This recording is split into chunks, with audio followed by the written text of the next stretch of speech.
Olá, minha amiga, olá, meu amigo que acompanha o canal Brother Esportes. Tudo bom com você? Vamos falar um pouco da rodada desse Brasileirão. Que rodada boa, hein? Tivemos no sábado o Fluminense de Zubeldia e tricolores, hein? Atropelando o Atlético Mineiro de Hulk.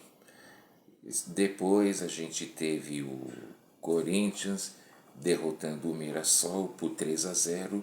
Eu confesso que esse placar até me surpreendeu, pois nós estamos vendo que o Corinthians tem oscilado muito no Brasileirão.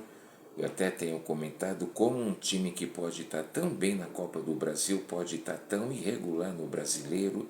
Teve aquele vacilo contra o Flamengo, que o seu Yuri Alberto foi cobrar o pênalti com a cavadinha. Coisa feia, hein? Mas, enfim. E o Mirassol, a gente vê, a campanha não deixa dúvidas. Um time que está pela primeira vez no Campeonato Brasileiro, faz uma campanha muito boa, está em quinto lugar. Ainda tivemos o Bragantino derrotando o Grêmio por 1-0. Te cuidem, Grêmio, continuar desse jeito, sei não. Outros jogos, a gente teve o jogão que foi o Vasco derrotando o Vitória por 4-3. Jogo de 7 gols, vi os lances, foi muito bom.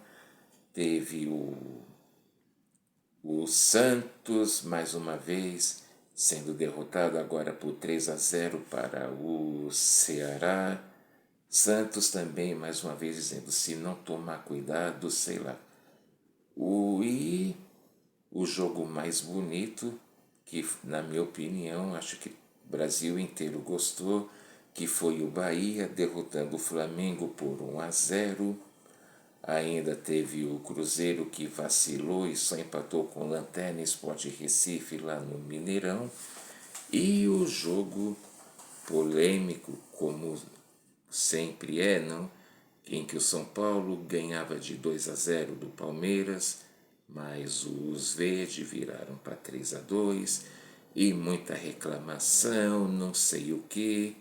Na minha sincera opinião, o Palmeiras foi ajudado? Foi. O... Teve irregularidades que poderiam ter atrapalhado a vitória do Palmeiras? Sim.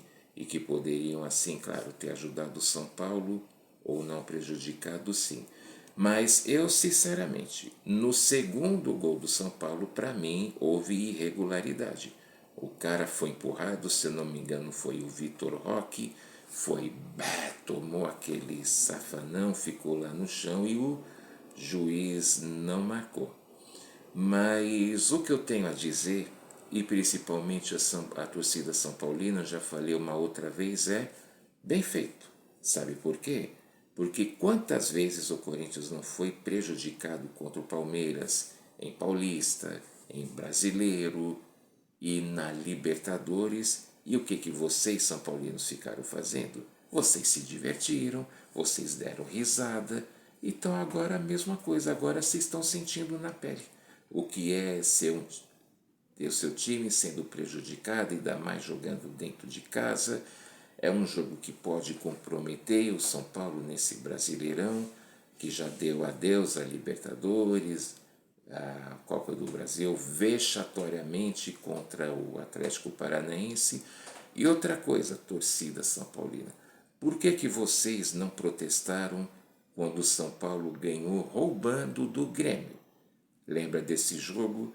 Eu vi alguns dizendo, como aquele velho lá falando, se o juiz marcou, então tá marcado. Então fica complicado. Só querer falar de arbitragem quando convém ou quando acha que convém. Corinthians já foi ajudado, é claro.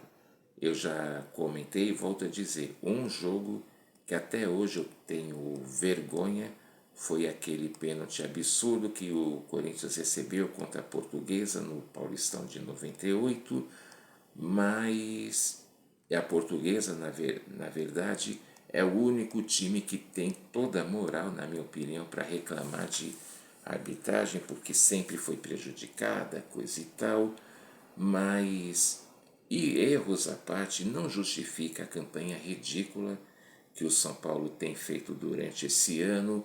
Uma coisa que tem que ser dita: os santistas acharam que com a chegada de Neymar, o Santos ia voltar a ser aquele time de Dorval, Mengal, Pelé, Pepe, Coutinho, sei lá mais quem. E o São Paulo, eu não sei porque a sua torcida tem a mania de achar que com uma, duas vitórias seguidas, e às vezes na base do roubo ou de times muito fracos, como foi a vitória contra o Fortaleza, já é aquele São Paulo da época do Tele, que tinha Cafu, Miller, enfim. Tanto os santistas como os são paulinos precisam entender a realidade desses times hoje é outra. E você vai dizer, mas e o Corinthians? Você acha que tá bom? Na minha opinião, não. Eu já vi o Corinthians ser time bem melhores, mais montados e mais fortes do que esse atual elenco. Contudo, é possível, como eu já tinha falado antes, que eu não tinha esperança que o Corinthians ganhasse esse campeonato brasileiro, já está muito atrás. Mas na Copa do Brasil, sim, ele tem uma grande possibilidade, tanto que já está na semifinal. E a disputa entre o título brasileiro ainda está muito boa, entre o Flamengo, o Palmeiras, que agora voltou a ser líder, ainda tem um jogo a menos, e o Cruzeiro correndo por fora. Ainda tem muitas rodadas para acontecer, vai ter confrontos diretos, brigas pelo título, pelo rebaixamento. Vamos ver o que vai acontecer.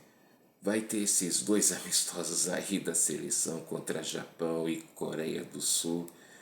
Ai, ai, ai, fico até preocupado, mas vamos ver o que acontece. E na Libertadores, que de brasileiros só restaram Palmeiras e Flamengo, e vamos ver o que vai acontecer. Os palmeirenses e os flamenguistas estão muito confiantes, mas não se esqueça que esses dois times que eles vão enfrentar são times que já foram campeões da Libertadores. A LDU é um time que todo ano joga o torneio, já está acostumada e tal.